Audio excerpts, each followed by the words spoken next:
As you're all aware, the Council of the Institute of Chartered Accountants of India took a decision to converge with IFRS in the year 2007. And since then, the Institute of Chartered Accountants of India has done a lot of work on looking at converging to IFRS. We had the support of the Ministry of Corporate Affairs, who supported us all throughout to see that convergence becomes reality in India. The Accounting Standards Board of the Institute took the mandate and saw to it that all the accounting standards were completely converged with IFRS, which we call it as Ind AS, were approved by the Council and also approved by NACAS, after which the same has been placed on the website of the Ministry of Corporate Affairs. The IFRS convergence had to happen on the 1st of April 2011, but considering the various tax issues that we had to grapple, the Ministry decided that we need to defer it, and maybe in the years to come, we will have the IFRS implementation happening in India in a big way.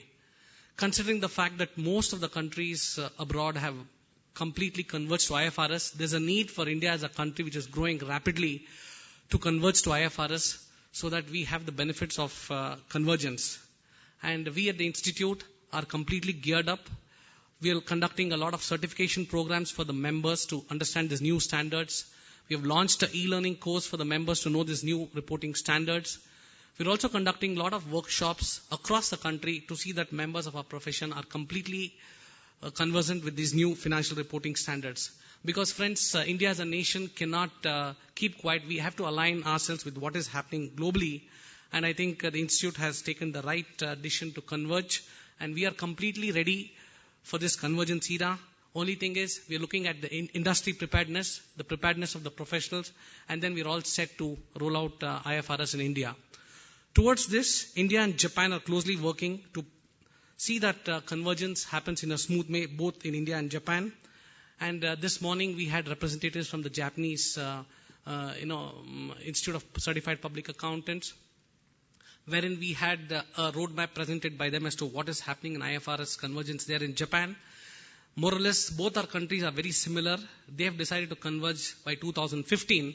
And in India, the Ministry has yet to notify the date.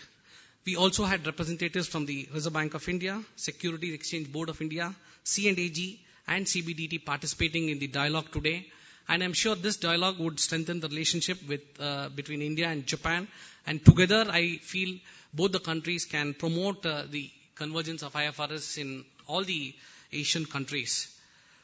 On this special occasion, I invite all the dignitaries on the dais to please join us to light the traditional lamp.